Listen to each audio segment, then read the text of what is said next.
1С паблишинг и студия Amperfect представляют.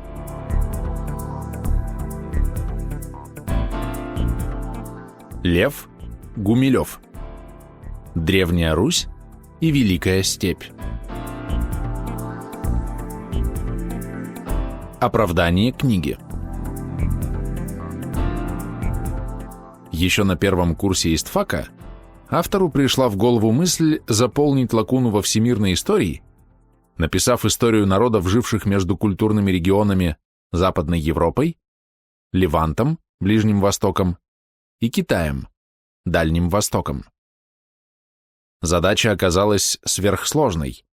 Ее нельзя было решить без помощи географии, потому что границы регионов за исторический период неоднократно передвигались, этническое наполнение Великой Степи и сопредельных с нею стран часто менялось как вследствие процессов этногенеза, так и из-за постоянных миграций этносов и вытеснения одних мировоззрений другими. Не оставалась стабильной и физико-географическая обстановка. На месте лесов возникали степи и пустыни как из-за климатических колебаний, так и из-за хищнического воздействия человека на природную среду. Вследствие этого людям приходилось менять системы хозяйственной деятельности, что в свою очередь влияло на характер социальных взаимоотношений и культур. Да и культурные связи привносили в мироощущение населения Евразийского континента разнообразие, в каждую эпоху специфическое. Все эти компоненты исторического процесса так тесно связаны между собой, что опустить какой-либо из них невозможно. Но если добавить к ним уточнения хронологические, генеалогические, социологические и тому подобное, то получится, что книга окажется собранием разнообразных сведений и, сообщая читателю, что и кто, не будет содержать ответа на вопросы «как», «почему» и «что к чему», ради которых предпринято ее начертание. Очевидно, для решения задачи надо применить подходящие приемы исследования. Для описания событий, происходящих в Восточной Евразии, была применена методика подачи по 3 уровням. Самые мелкие детали, необходимые для уточнения хода событий, были описаны в статье традиционными приемами исторического исследования. Этих статей, исторических, географических и археологических, пришлось написать более 100. Второй уровень – обобщение – дал жизнь специальным монографиям. Хунну, 1960 год, хунны в Китае, 1974 год, древние тюрки, 1967 год, поиски вымышленного царства, 1970 год, открытие Хазарии, 1966 год. Все они были выполнены также традиционными приемами, за одним исключением. Они были написаны не академическим языком, а забавным русским слогом, что повысило усвояемость текста и расширило круг читателей. Однако главная цель достигнута не была, ибо был оставлен без ответа вопрос, где начало и концы, то есть границы историко-географических феноменов. Поэтому пришлось специально разобрать теорию происхождения и исчезновения этносов на фоне изменяющейся природной среды. Только после этого появилась возможность перейти от описания истории к пониманию ее как ряда закономерных процессов биосферы и социосферы. Но поскольку биосфера, как и вся поверхность Земли, мозаична, то столкновения этногенезов друг с другом неизбежны. Тогда явилась необходимость в еще одной книге, а именно в этой самой, ныне предлагаемой читателю. Но стоит ли задача такого труда, который необходим для ее решения? Стоит, и вот почему. В истории человечества не все эпохи освещены равно. Там, где процессы социогенеза, этногенеза и ноогенеза, развития культуры, протекали без нарушений со стороны враждебных соседей, историкам было легко. При столкновениях этносов или государств трагические последствия просто фиксировались, и одна из сторон объявлялась виновной в бедствиях другой. Но там, где вся канва истории проходила в зоне антагонистического контакта, уловить закономерность очень трудно. Поэтому эти разделы истории остались либо ненаписанными, либо написанными крайне бегло и поверхностно. А жаль, ибо именно эти эпохи имели важное значение не только для их участников, но и для всемирной истории. К числу таковых относится период IX-XII веков в Юго-Восточной Европе, Здесь происходили контакты славян с русами, кочевников с оседлыми, христиан с язычниками, хазар с евреями. Все было перемешано и перепутано до тех пор, пока Владимир Мономах не внес вооруженной рукой ясность, после чего стало наконец понятно, где свои, а где чужие. И тут постоянно возникает обывательский вопрос. А зачем изучать процессы, которыми мы не можем управлять? Есть ли в этом практический смысл, оправдывающий затраты труда и материальные потери? Ответим примерами. Управлять землетрясениями или путями циклонов люди не умеют, но сейсмография и метеорология помогают спастись от стихийных бедствий и, наоборот, использовать благоприятные условия с наибольшим эффектом. Ведь не все равно при цунами, предотвратить которого мы не можем, уйти на ближнюю гору или дать океанской волне смыть себя на дно. Ради собственного спасения необходимо изучать вулканическую деятельность, такую же стихийную, как этногенез. Постановка проблемы. Тезис. Принцип этногенеза – угасание импульсов вследствие энтропии или, что тоже, утрата пассионарности системы из-за сопротивления окружающей среды, этнической и природной, не исчерпывает разнообразие историко-географических коллизий. Конечно, если этносы, а тем более их усложненные конструкции суперэтносы живут в своих экологических нишах, вмещающих ландшафтах, то кривая этногенеза отражает их развитие достаточно полно. Но если происходят крупные миграции, сопряженные с социальными, экономическими, политическими и идеологическими феноменами, да еще при различном пассионарном напряжении этносов, участвующих в событиях, то возникает особая проблема – обрыв или смещение прямых, ортогенных направлений этногенезов, что всегда чревато неожиданностями, как правило, неприятными, а иногда трагичными. Если при таких коллизиях этнос не исчезает, то процесс восстанавливается, но экзогенное воздействие всегда оставляет на теле этноса рубцы и память об утратах, часто невосполнимых. Суперэтнические контакты порождают нарушение закономерности. Их следует всегда учитывать как зигзаги, само наличие коих является необходимой составной частью этногенеза, ибо никто не живет одиноко, а отношения между соседями бывают разнообразными. При взаимодействии двух систем задача легко решается противопоставлением «мы» – наши враги. Но при 3 и более получить решение трудно, а именно 3 этнокультурные традиции столкнулись в Восточной Европе в IX-XI веках, и только в XII веке зигзаг истории был преодолен, после чего начался культурный расцвет при пассионарном спаде, то есть инерционная фаза этногенеза. Это уникальный вариант этнической истории, и тем-то он представляет интерес в ряде аспектов, о которых речь пойдет далее. Эволюционная теория Дарвина и Ламарка была предложена для объяснения видообразования, а этногенез – процесс внутривидовой и специфичный. Уже потому применение принципов эволюции к этническим феноменам неправомерно.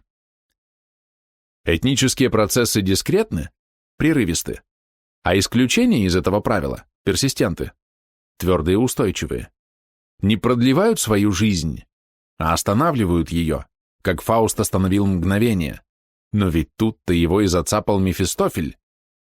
Значит, для динамичного этноса такое решение проблемы бессмертия противопоказано. Для реликтового этноса-персистента возможны, кроме полной изоляции, 3 пути. Первый – ждать, пока истребят соседи, элиминация. Второй – включиться в живущий суперэтнос во время смены фаз и укрепиться в нем, инкорпорация. Третий – рассыпаться розно, дисперсия. Все 3 варианта можно проследить всего за 1 век, XII. Этот век как бы антракт между надломом мира ислама, реанимацией Византии и детским буйством христианской Европы, пышно названным крестовыми походами. Здесь легко проследить вариации соотношения Руси и степи. Этим занимались самые замечательные историки XVIII-XIX веков, вследствие чего следует ознакомиться с их представлениями, но, конечно, под углом зрения этнологии, ибо эта новая наука уже показала, на что она способна. А основной тезис этнологии диалектичен. Новый этнос, молодой и творческий, возникает внезапно, ломая обветшалую культуру и обездушенный, то есть утративший способность к творчеству, быт старых этносов, будь то реликты или просто обскуранты. В грозе и буре он утверждает свое право на место под солнцем. В крови и муках он находит свой идеал красоты и мудрости, а потом, старея, он собирает остатки древностей, им же некогда разрушенных. Это называется возрождением, хотя правильнее сказать вырождение. И если новый толчок не встряхнет дряхлые этносы, то им грозит превращение в реликты. Но толчки повторяются, хотя и беспорядочно, и человечество существует в своем разнообразии. Об этом и пойдет наша беседа с читателем. И автору, и, вероятно, читателю интересна история Древней Руси, которая, по мнению летописца, возникла как определенная целостность только в середине IX века. Первая дата – 1859 год, повесть временных лет. А что было до этого? Кто окружал эту новорожденную этническую систему? Кто был ей другом, а кто врагом? Почему об этом негде прочесть, хотя источники повествуют о хазарах и варягах, и даже о западных славянах, тюрках и монголах? В книгах есть простое перечисление событий, в том числе недостоверных. Они сведены в синхронистическую таблицу, но связи между этими событиями потребовали дополнительного критического анализа и выбора точки отсчета. Наиболее выгодным пунктом для широкого обозрения оказались низовья Волги, а проблема свелась к вопросу, почему Киевская Русь, испытавшая бесчисленные беды, не погибла, а победила, оставив потомкам роскошное искусство и блестящую литературу. Для того, чтобы найти ответ, стоит постараться. Но не надо забывать, что в большую цель легче попасть, чем в маленькую. Поэтому рассмотрим наш сюжет на фоне обширного региона между Западной Европой и Китаем, ибо только такой подход поможет нам справиться с поставленной задачей. Хазария и Эйкумена до 800 года. Начнем с краткого напоминания об исходной ситуации, на фоне которой начался изучаемый процесс. Самое легкое для восприятия – это обзор Эйкумены на уровне суперэтносов с учетом возрастных фаз, не нарушенных этногенезов. За исключением многочисленных реликтов, в том числе самих хазар, наиболее старыми были кочевники Великой Степи, потомки хуннов и сарматов, этнические системы коих сложились в III веке до нашей эры. В 800 году они имели 3 каганата – уйгурский на востоке степи, аварский на западе и хазарский на Волге и Северном Кавказе. Только в этом последнем правила тюркютская династия Ашина, прочие уже вступили в фазу обскурации, заменяя оригинальную степную культуру заимствованными мировоззрениями, и оба каганата, несмотря на внешний блеск, находились на пороге гибели. Пассионарный толчок I века к середине II века породил Византию, великое переселение народов и славянское единство. Эти три феномена находились в IX веке на рубеже фазы надлома и инерционной фазы этногенеза. Византии предстоял расцвет культуры, славянству – расширение ареала, а Франкской империи, созданной Карлом Великим в 800 году, угрожала неотвратимая судьба. В недрах ее, как в соседних Скандинавии и Астурии, шел инкубационный период нового пассионарного взрыва, в следующих IX-X веках разорвавшего железный обруч Каролингской империи и зачавшего феодально-папистскую Европу, гордо назвавшую себя и только себя христианским миром. Наиболее активными были суперэтносы, возникшие около 500 года в полосе, тянувшейся от Аравии до Японии. Мусульманский халифат, от которого уже оторвалась мусульманская Испания, Раджпутская Индия, Тибет, превратившийся из маленького племени ботов в претендента на гегемонию в Центральной Азии, империя Тан, уже надломленная внешними неудачами и внутренними потрясениями, и Япония, внезапно вступившая на путь реформ, что принесло ей много горя. Эти суперэтносы находились в акматической фазе этногенеза.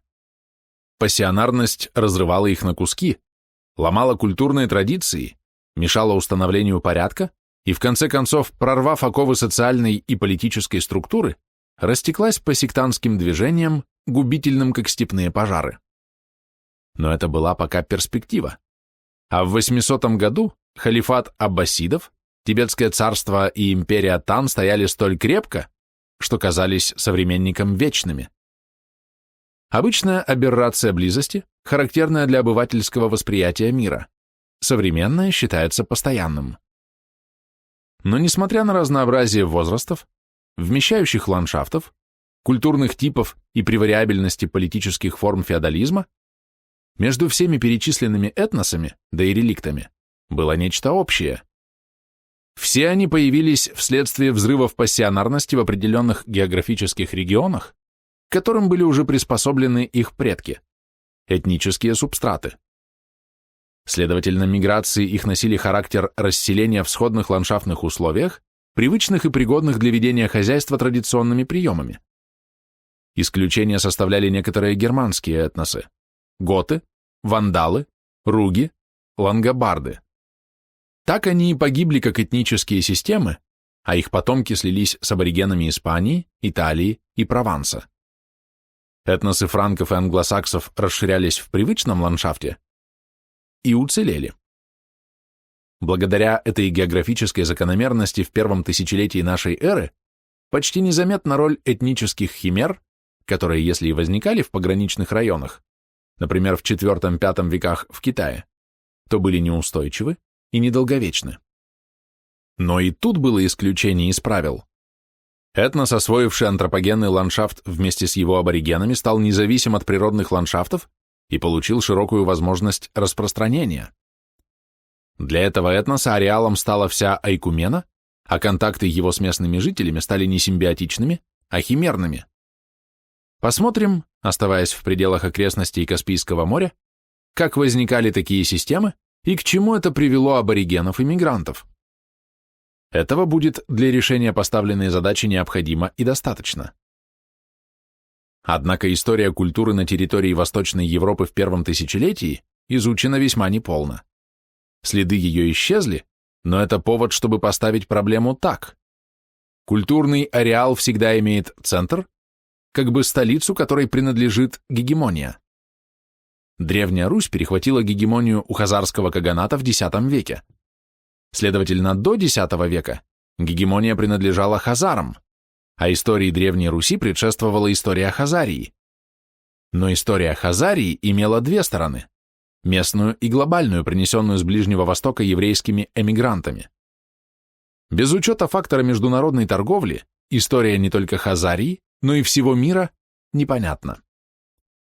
Поскольку выводы, к которым мы пришли, весьма отличаются от традиционных, основанных на летописной версии, необходимо объяснить читателю, почему у автора появилось право на недоверие к источникам.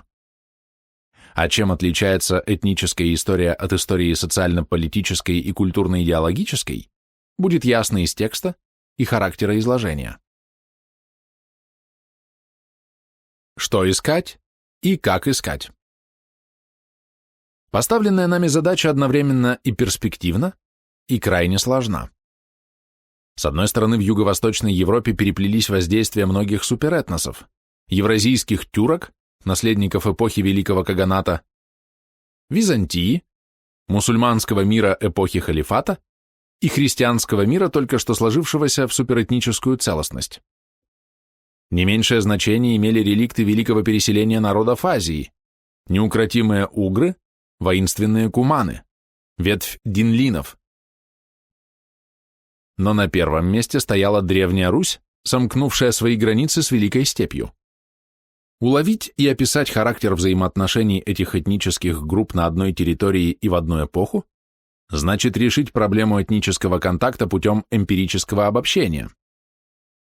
Но с другой стороны, история хазар писалась неоднократно и осталась непонятной из-за разнообразия многоязычных источников, свести которые в непротиворечивую версию крайне сложно. То же самое можно сказать об археологических находках, в том числе сделанных автором. Без дополнительных данных они проблему не проясняют. И, наконец, по поводу значения этнических контактов для истории культуры общего мнения нет. Одни считают, что любой контакт и метисация – благо, другие утверждают, что это гибель. Третьи полагают, что смешение народов вообще не имеет значения для их судьбы. Но самое главное, никто не привел достаточно веских аргументов в свою пользу и опровержений иных точек зрения. Мы придерживаемся четвертого мнения. Смеси чего угодно – газов, вин, людей – не могут быть подобны первичным ингредиентам, но последствия смешений этносов всегда разнообразны, ибо зависят от ряда обстоятельств. Первое. Характера взаимодействия того и другого этноса с окружающей географической средой, ибо от этого зависят способы ведения хозяйства, которые вызывают либо симбиоз, либо соперничество. Второе. Соотношение фаз этногенеза обоих компонентов.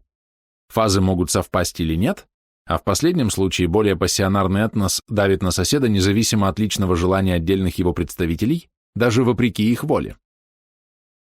Третье обстоятельство. Комплементарности, проявляющейся при совмещении культурно-психологических доминант, которая может быть позитивной или негативной. Знак комплементарности проявляется в безотчетной симпатии или антипатии на популяционном уровне. Четвертое обстоятельство. Перспективности контакта, ибо он может вести либо к ассимиляции одного этноса другим, либо к элиминации, а проще истреблению одного этноса другим, либо к слиянию двух этносов в единый третий. Это и есть рождение этноса. Короче говоря, решение поставленной проблемы требует привлечения не только географии, но и истории, то есть описания событий в их связи и последовательности на том уровне, который в данном случае является оптимальным. И найти этот уровень необходимо. Необходимо и достаточно. Говорят, и это верно, что в одной книге нельзя написать всего, что знаешь. Да это и не нужно читателю, который не собирается перещеголять автора эрудицией, но желает получить представление о предмете исследования. Значит, автор должен чем-то пожертвовать. А самое целесообразное не писать того, что все равно напишут немцы, как говаривал Тимофеев Рисовский, то есть библиографию и историю вопроса. Действительно, библиография по хазарам, составленная славянским отделом Нью-Йоркской публичной библиотеки, опубликована в Bulletin of the New York Public Library 1938 года, а вслед за тем в книге Моравчика 1958 года, не считая ряда других изданий. Ну зачем повторять прекрасно проделанную работу? А что нужно? Считается, что на возникший у читателя вопрос должен быть ответ в источниках и исследованиях. Но его там нет.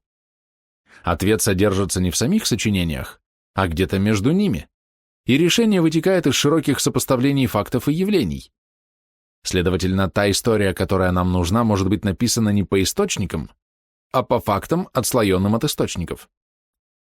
Это возможно, потому что таких фактов скопилось достаточно. Казалось бы, задача проста. Политическая история Хазарии коротка, 650-965 годы. Территориально ограничена, связи с соседями прослеживаются четко. Литература вопроса необъятна, но, к счастью для нас, это потеряло значение после появления сводной работы Артамонова «История Хазар». Эта книга содержит почти весь нужный нам материал по политической истории хазарского каганата, но слабо освещает хазарскую палеогеографию и палеоэтнографию, а также оставляет нерешенным ряд проблем, что лишь отчасти восполнено нами при редактуре этой книги, в подстрочных примечаниях и последующих публикациях. Книга Артамонова – это история событий, проливающая на проблему яркий и чистый белый свет.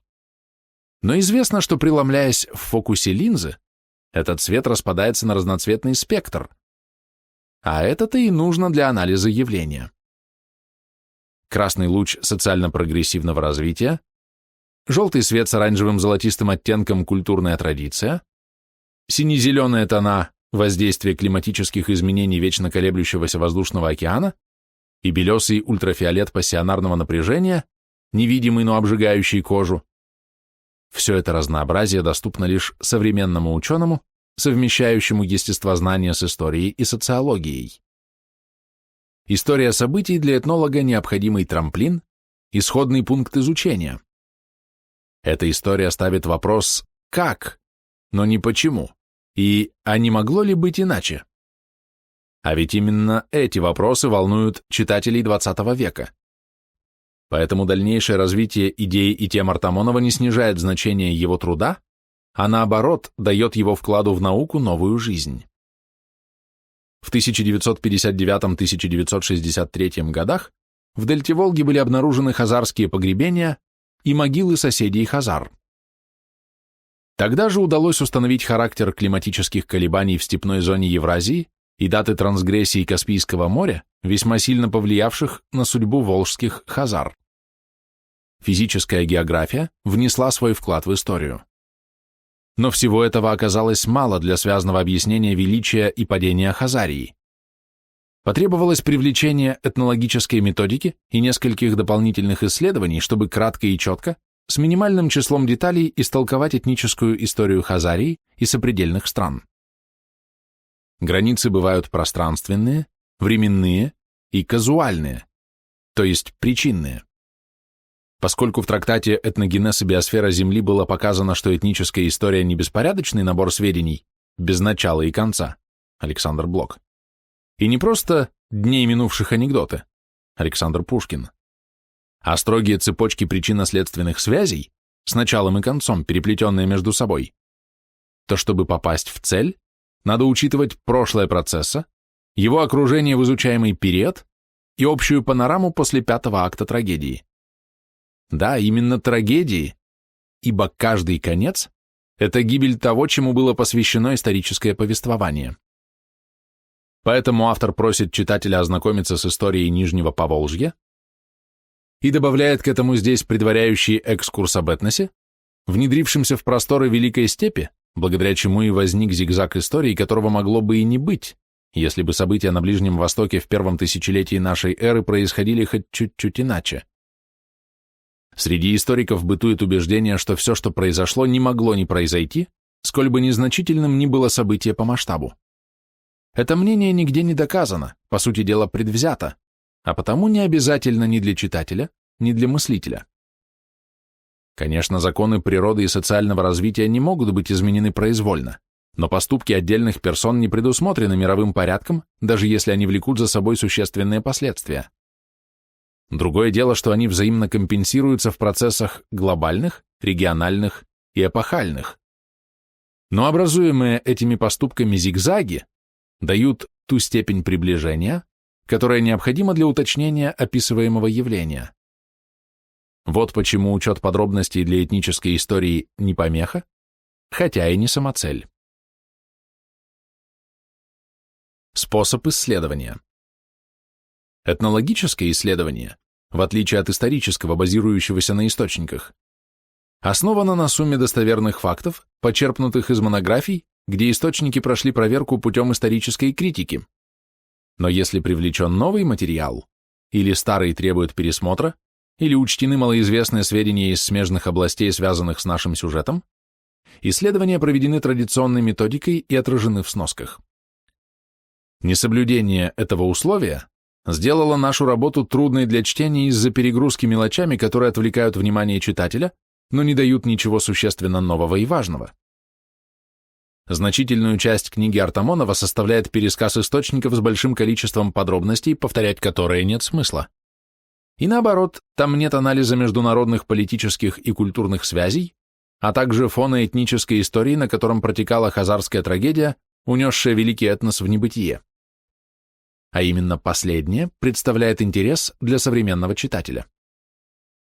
По нашему мнению, разделяемому отнюдь не всеми, задача науки не столько в том, чтобы констатировать известные факты, но еще и в том, чтобы путем анализа и синтеза установить факты неизвестные и в источниках не упомянутые. Одним из наиболее эффективных способов исторического синтеза является применение системного подхода. Представим себе автора литературного произведения или нарративного источника и того читателя, которому автор адресует свой труд, как простую систему односторонней информации. Иными словами, автор убеждает читателя в том, чего тот не знает или чему не верит, но может узнать или поверить при достаточно талантливом рассказе. Проходят годы, а иногда века. Автор и читатель умерли, но произведение осталось. Значит, сохранилась его направленность, благодаря чему мы можем сообразить, что читатель, современник, который держался иных взглядов, нежели автор, был либо переубежден и зачарован его талантом, либо остался при своем мнении. В любом случае, это незаписанное мнение читателя восстанавливается с известной степенью точности. Последняя может быть повышена, если нам известна историческая обстановка и события, актуальные для изучаемой эпохи. Так начнем с известного, с глобального окружения, чтобы восполнить неясное и понять, почему роль гегемона в Восточной Европе перешла от Хазарии к древней христианской Руси. Но знает ли эти события читатель? И обязан ли он знать их в том плане и в тех ракурсах, которые нужны для решения поставленной задачи?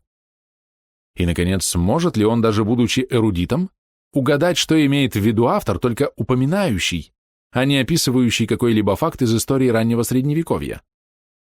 Разумеется, нет. И поэтому автор обязан изложить свое понимание процессов, что легче всего сделать, пользуясь испытанным способом наглядного хронологического повествования. И даже если найдется привередливый читатель, который будет недоволен тем, что ему встретятся в тексте места знакомые, упоминавшиеся в других, куда более монументальных работах, то пусть он рассматривает их как информационный архив, заменяющий множество отсылочных сносок и громоздкую библиографию. Ведь наше сочинение не справочник, а книга для чтения. И назначение ее в том, чтобы принести читателю радость познавания. Без чего надо обойтись? Каждый историк начинает с того, что стремится к широкому обобщению своей темы. Он как бы хочет написать картину на широком полотне, но часто вынужден ограничиться серией этюдов. Однако некоторым благоприятствует судьба. Вместо альбома этюдов, то есть частных исследований по узким сюжетам, появляется картина.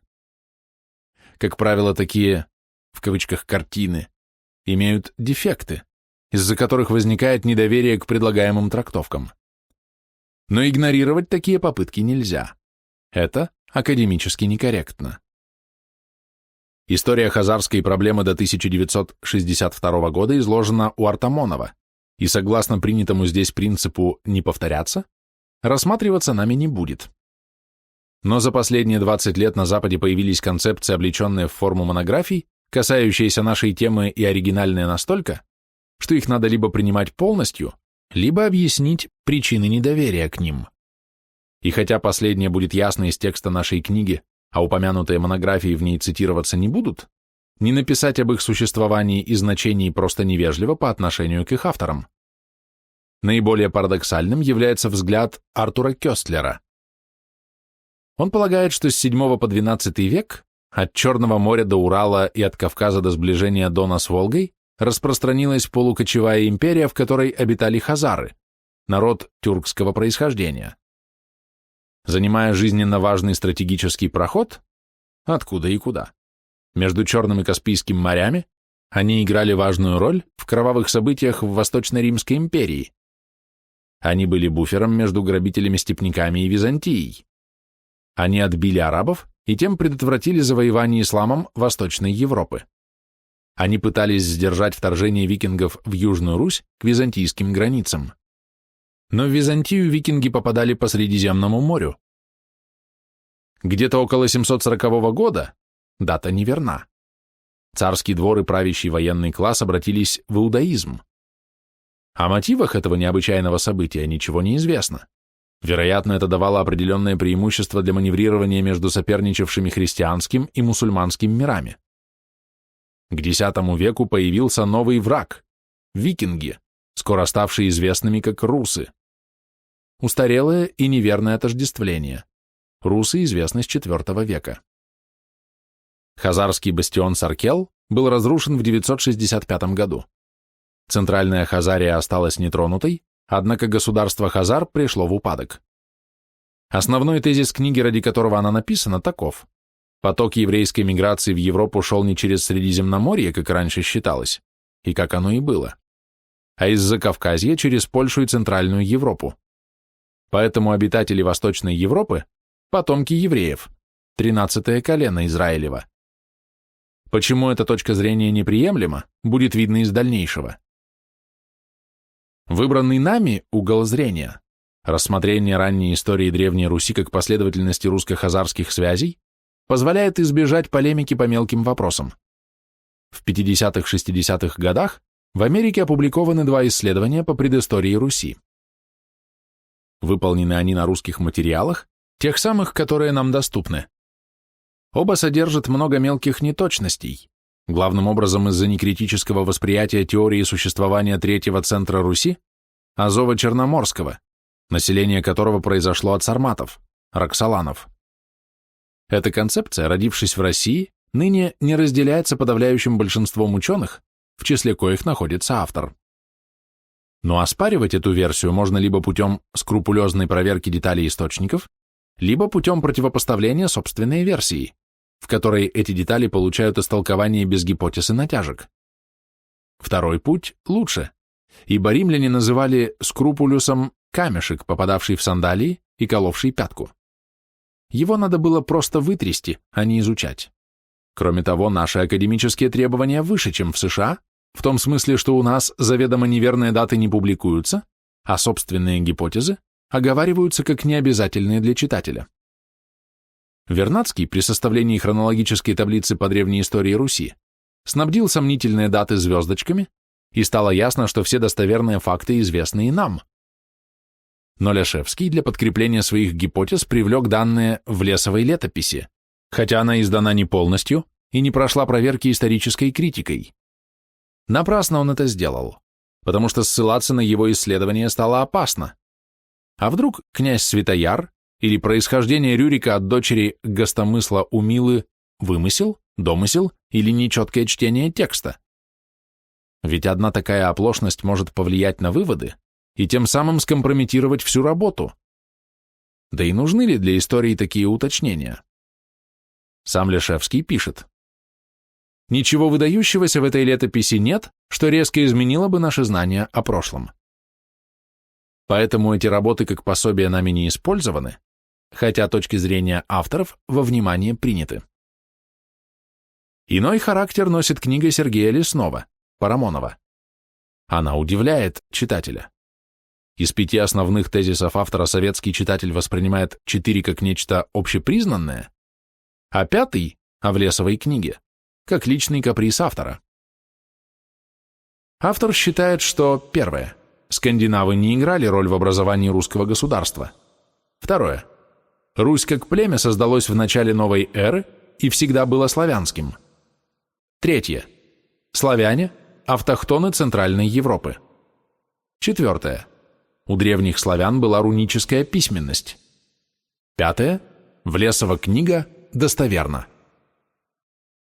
Отсутствие ссылочного аппарата лишает читателя возможности проверить правильность и полноту цитат, а там, где предмет известен, оказывается, что он написан неверно. Упреки в адрес советских историков несправедливы, а в адрес зарубежных коллег, например, Вернадского, грубы. Домыслы Сергея Леснова, которыми он подменяет научные доказательства, граничат с фантастикой, а ссылки на Влесову книгу не спасают, ибо сведения ее крайне сомнительны. Тема Хазарии вообще оказалась вне поля зрения автора, что дает право отказаться от цитирования его труда.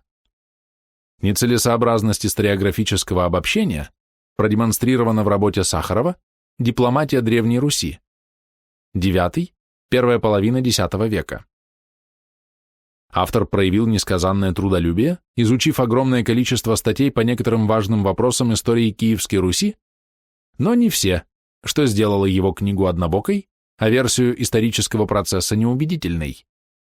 По существу он принял за схему летописную традицию, по которой категория Русь совпадала с державой династии Рюриковичей. Думается, что эта концепция несколько устарела. Даже если назвать государство Олега и Игоря раннефеодальным, дело не изменится, ибо этническое несходство сначала русов и дулебов, а потом славяно-россов и варягов очевидно. Его отмечали авторы X века и признавали историки XX века, поэтому отрыв истории дипломатии от историко-географического фона не оправдан.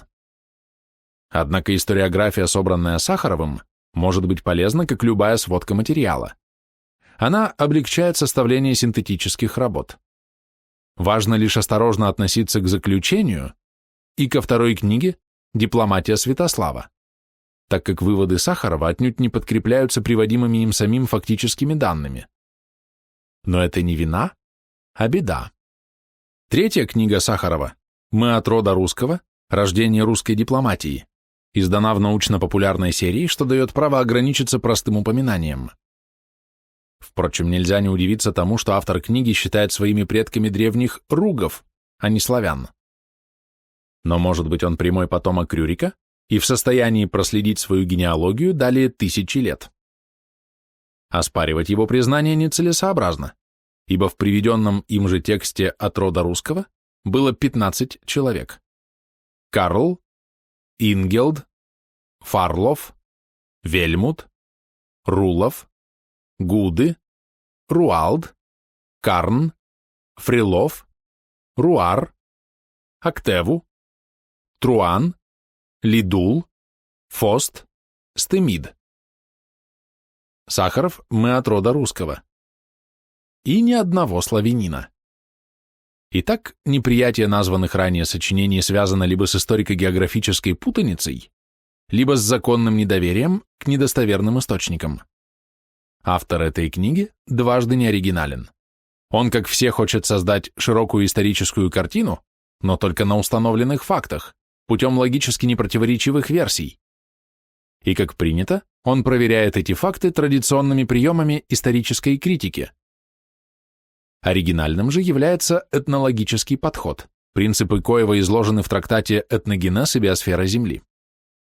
Собственно говоря, эта работа написана ради проверки эффективности предложенного естественно-научного подхода к истории народов, этносов и их взаимодействий. Именно наличие такого подхода помогло автору избежать соблазнов, примеры которых приведены ранее. Насколько это удалось, пусть судит читатель, прочитавший книгу до конца. Условимся о значении терминов. В историческом повествовании часто приходится употреблять в качестве научных терминов многозначные слова. Это иной раз затрудняет взаимопонимание, особенно при обмене мнениями. Великая степь – термин условный, так как в степной зоне Евразийского континента много озональных ландшафтов, горные хребты, поросшие лесами, речные долины, оазисы в бесплодных пустынях. Но этот термин стал привычным, и пользование им незатруднительно. Гораздо труднее обстоит дело в тех случаях, когда этнокультурные границы подвижны. Например, термин «Европа», введенный Геродотом, в его время не включал Скифию и страну гипербореев. В средние века он на некоторое время вышел из употребления, ибо Испания с 711 года стала Востоком, Византия – особым культурным регионом, а бассейн Балтики – полем перманентной войны феодально-католического христианского мира с язычниками, славянами, пруссами, литовцами и эстами. Еще сложнее термин «Древняя Русь». Он привычен, но не прост, а история его полна противоречивых толкований. Если стоять на уровне исторических источников XII-XIII веков, то ясно, что термина «Древняя Русь» в них нет, поскольку Русь была им современной. Древней она стала лишь в XV веке, когда потребовалось обосновать притязания Ивана III на все территориальное наследие Рюриковичей. Так возникла схема единства, непрерывности исторического процесса, начиная от Рюрика, причем по принятой схеме менялись только столицы, да и то в строгом порядке. Киев, Владимир, Москва, Петербург. А эпохи смут и распадов считались следствием ошибочной политики великих князей. Натянутость и искусственность этой концепции очевидны, но ведь и выросла она не как научное обобщение, а как обоснование политической программы московских великих князей и царей. Пресняков отмечает, что основным дефектом официальной схемы является невнимание к Западной Руси, даже фактическое исключение ее из русской истории. Этот раздел подлинно русской истории отходит к истории Польши, что отнюдь неверно. Так, чтобы найти место для Золотой Орды, пришлось создать концепцию татарского ига. Проблема взаимоотношения Золотой Орды и Руси искусственно осложнена. То, что русские называли хана царем и платили в Орду выход, несомненно. Но во внутренние дела Руси ханы не вмешивались и, требуя от кочевых подданных после принятия ислама отречения от монгольской культуры, ясы и религии, не требовали этого от русских. Скорее, здесь была уния при главенстве Орды, а Русь рассматривалась как самостоятельный улус, примкнувший к Орде по договору, а не вследствие завоевания. Гумилев – поиски вымышленного царства. Он же апокрифический диалог, 1988 год. Это органический недостаток концепции, которая предметом изучения считает институт государства. Изучение культуры, неотъемлемого раздела истории, дает другой вывод, который сделал Милюков в ранней работе «Очерки по истории русской культуры». Тезис этой книги таков. Можно сказать, что русская народность, достигшая значительных успехов на юге, на севере должна была начинать историческую работу сначала. Наблюдение тонкое, но интерпретация неприемлема. По мнению Милюкова, до XVI века Руси как целостного феномена не было, а каждая область жила своей отдельной исторической жизнью. Это представление вытекает из господствовавшей тогда эволюционной теории, воспринятой без критики и не учитывавшей скачкообразности исторического развития. Шаг назад сделал львовский профессор Грушевский, работавший в Австро-Венгрии, тоже нуждавшийся в политическом обосновании оккупации Австрии и Галиции. Здесь была предложена схема, напоминающая русскую государственную, но наоборот. Литовско-польская Речь Посполитая была объявлена продолжением Киевской Руси, а Владимиро-Московская Русь представлена особым народом, соперником и даже врагом Украины Руси. Эта идея основывалась на том, что в начале XX века категория «этнос» еще не была раскрыта. На эту неопределенность Пресняков указывает как на главную трудность при разрешении поставленной здесь проблемы. Пресняков дает критический разбор аспектов этнической диагностики – расового, языкового, культурно-психологического и делает вывод «государства возникают раньше наций», но не говорит, почему они возникают. Нашу точку зрения смотрите Лев Гумилев «Этногенез и биосфера Земли». И он приводит опровержение схемы Грушевского, указывая на полное отсутствие признаков вражды и даже различия между северными и южными русичами в киевский период. Вражда киевлян и новгородцев, киевлян и суздальцев проявляется не в иных формах, чем соперничество в борьбе владимирцев и ростовцев во время усобиц между сыновьями Андрея Боголюбского. И от себя добавлю, чем между киевлянами и черниговцами. Достаточно вспомнить жестокую расправу над Игорем Ольговичем в 1147 году и погром Киева в 1203 году, после коего город долго не мог оправиться. Только в XIV веке, когда Ольгерд и Витовт покорили Киев, Чернигов, Курск, Смоленск, судьбы юго-западных и северо-восточных русских разошлись. Но в XVII веке Украина, а в XVIII веке Белоруссия и Волынь воссоединились с Россией, причем не путем завоевания их Москвой, а путем освобождения от польского ига, которое было куда тяжелее ордынского. Современная точка зрения, общепринятая в советской науке, тоже принимает XIV век за водораздел между древней Киевской Русью с ее северо-восточной окраиной Суздальским и Владимирским княжествами и выделением из общерусского этноса трех новых – великороссов, белорусов и украинцев. Такая периодизация не требует поправок, но остаются неясными вопросы. Первый. В чем причина ошибочности трех прежних концепций?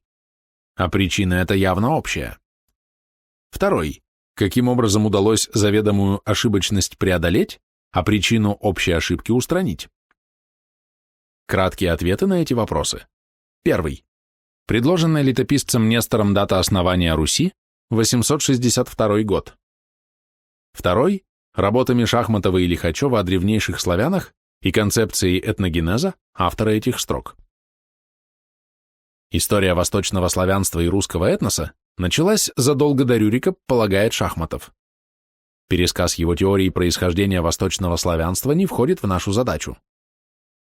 Нам достаточно знать его выводы. Признавая первой славянской родиной бассейн Западной Двины, Шахматов называет второй родиной Повисленье, которые в III-II веках до нашей эры покинули бастарны и куда во II веке нашей эры пришли готы. Тогда же славяне были втянуты в великое переселение народов, что заставило славян расколоться на западных, венедов, и южных, склавинов. Тогда же выделились анты, поляне, двинувшиеся на юго-восток. Отметим, что по этнологической терминологии здесь описан пассионарный толчок. Это и есть начало процесса этногенеза славян и византийцев, ромеев-христиан. По предположению Шахматова, принятому Пресняковым, от Черноморского побережья славян оттеснили авары и болгары, из-за чего славяне заняли лесную полосу между Днепром и Днестром, то есть Волынь, что и есть первое общеславянское государство, разгромленное аварами. В VII веке болгар разогнали хазары, а общеславянское царство распалось, выделив Болгарию, Чехию, Польшу и Поморье. Из Южной Прибалтики на восток двинулись две волны славян. Кривичи, создавшие Смоленск, Полоцк, Витебск, Псков, и славяне, создавшие Новгород и расселившиеся в Верхнем Поволжье. Радимичи и Вятичи пришли от ляхов. Расселение повело к распаду былого племенного единства. Наконец, в IX-X веках сложилась Киевская Русь, крупное явление в истории восточного славянства, распавшееся во второй половине XII века. Под распадом Пресняковым понимается политическая дезинтеграция, но не этногенез, так как в фазе обскурации, сопровождавшейся расцветом культуры, и так бывает, древнерусский этнос дожил до конца XIV века и лишь в XV веке уступил место ныне бытующим восточнославянским этносам. На этом фоне, даже если без критики принимать рассказ Нестора о призвании варягов в Новгород, очевидно, что узурпация Рюрика – это эпизод в тысячелетней истории восточного славянства, почему-то выпеченный летописцем, тогда как события более крупные им опущены или затушеваны. Признав это, мы получаем непротиворечивую версию, по которой процесс этногенеза ведет себя так же, как видообразование. Ныне в эволюции каждой отдельной группы живых организмов палеонтологи выделяют 3 стадии. На первой наблюдается мощный подъем жизнедеятельности. На второй они приспосабливаются к различным условиям и расширяют ареал. А на третьей происходит узкая внутренняя специализация, которая приводит либо к гибели, либо к застою. Изменение привычных условий существования делает вид, или в нашем случае этнос, особенно уязвимым, так как жизнеспособность системы падает. В палеонтологии это явление рассматривается как прерывистое равновесие, в истории как дискретность этнических процессов. Киевская Русь – третья стадия славянского этногенеза.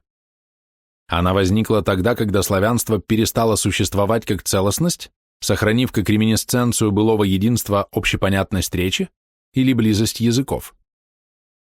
Таким образом, мы установили временные границы Древней Руси, а пространственные еще предстоит уточнить. Восточные славяне, но еще не Русь. Вот прошло 70 лет, и стало ясно, что локализации Шахматова подтвердились. Работами украинских археологов и историков установлены ареалы археологических культур славянской прародины и уточнены датировки. Славяне расселялись из области между Днестром, Припятью и Верхней Вислой. Начало славянского расселения – эпоха зарубинецкой культуры. Славяне двигались от верховья Вислы на юг, в Поднепровье, и на север, к верховьям Днепра, Десны и Оки. В III-V веках в период готских войн на юг до Дуная и в степное Причерноморье, на северо-восток – на Днепровское левобережье. Причинами миграции предложено считать демографический взрыв и исчерпание фонда свободных земель, но кажется парадоксальным, что мотив желания жить был связан с повышенной воинственностью, а ведь на войне риск гибели велик. В VI веке славяне продолжали распространяться на запад через проходы в Карпатах до Тиссы, вверх по Дунаю и в междуречье Вислы и Одера, и на юг. В 550-551 годах они форсировали Дунай и к IX веку заняли всю Элладу, а часть их перебралась в Малую Азию. Славянским по языку население Пелопоннеса осталось до XIX века, то есть до освобождения Греции от турок. Но школа и литература на новогреческом языке заставили потомков славян, майнотов, сменить и язык, что выделило греков из прочих южных славян. Как ныне установлено, славяне не были аборигенами Восточной Европы, а проникли в нее в VIII веке, заселив Поднепровье и бассейн озера Ильмень. До славянского вторжения эту территорию населяли русы или россы, этнос отнюдь не славянский. Еще в X веке Лиутпранд Кремонский писал: «Греки зовут руссос тот народ, который мы зовем нордманнос по месту жительства», и помещал этот народ рядом с печенегами и хазарами на юге Руси.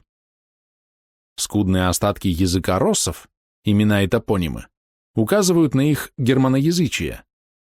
Названия днепровских порогов у Константина Багрянародного приведены по-русски: Ессупы, Ульворен, Геландра, Ейфар, Варуфорос, Леанты, Струвун и по-славянски: Острову-Непрах, Неясить, Вул-Непрах, Веруцы, Напрези. Бытовые навыки у славян и русов тоже были различны, особенно в характерных мелочах. Русы умывались перед обедом в общем тазу, а славяне под струей. Русы брили голову, оставляя клок волос на темени, славяне стригли волосы в кружок. Русы жили в военных поселках и кормились военной добычей, часть которой продавали хазарским иудеям, а славяне занимались земледелием и скотоводством. Авторы X века никогда не путали славян с русами. Но при этом нельзя считать русов скандинавскими варягами, так как последние начали свои походы в IX веке, а русы известны как самостоятельный этнос авторам VI века – Иордану и Захарии Ритару. Единственной непротиворечивой версией является заявление епископа Адальберта, назвавшего княгиню Ольгу царицей ругов, народа, западная часть которого погибла в Норике и Италии в V веке, а восточная удержалась в Восточной Европе до X века, оставив в наследство славянам династию и название державы. Этот факт наводит на размышления. Археологами древние славяне сопоставляются с черняховской и пеньковской культурами, причем отмечается смешанный этнический состав носителей этих культур, от Задунавья на юго-западе до Курской земли на северо-востоке, от Южного Полесья до Северного Причерноморья. Во II-V веках кроме славян жили дакофракийцы, сарматы и, возможно, готы, но после нашествия гуннов остались только славяне, смешавшиеся в VI-VII веках с гетодокийскими племенами. Возможности археологии ограничены. Эпоху можно определить удовлетворительно, но этнический состав невозможно. Материальная культура перенимается соседями легко, ибо зависит от ландшафтных условий и уровня техники. А здесь и то, и другое совпадало. Обряд погребения показывает культ, но ведь религия не всегда однозначно соответствует этносу. Важнее другое. Славянская культура VI-VII веков отличается от черняховской. Исчезают трупоположения, могилы беднеют. Короче говоря, более древние культуры и их носители были субстратами быстрорастущей славянской целостности, находившейся в фазе этнического, пассионарного подъема. Поэтому в славянских погребениях можно видеть не повторение ранних культур, а их синтез. Но процесс славянского этногенеза был нарушен вторжением с востока. Хиониты, населявшие берега Низовии и Яксарта, сырдарьи, спасаясь от тюркютов, бежали в Европу, где стали известны под именем Авар или Обров. Это был древний этнос, наследие легендарного Турана, и юные восточные славяне стали жертвой старого хищника. В 602 году авары напали на антов, восточных славян, бывших союзниками Византии. Именно тогда имя антов исчезает из исторических источников. С тех пор исчезло славянское единство, потому что обры отделили южных балканских славян от северных или прибалтийских венедов. Остатки антов, по-славянски полян, объединились с этносом русов, которых немецкие хронисты X века считали ответвлением ругов. Слияние полян и русов в единый этнос осуществилось лишь в X веке, что проявлялось в образовании государства, называемого в наше время Русь в узком смысле, потому что оно не включало в себя большинства славянских племен Восточной Европы, завоеванных и покоренных позднее, о чем пойдет речь далее. Таким образом, перед нами сочетание двух самостоятельных процессов: природного феномена этногенеза, начавшегося в I веке, и социального, построения государства, нарушавшегося троекратно, готами, аварами и норманнами, и осуществленного фактически лишь в XI веке при Ярославе Мудром.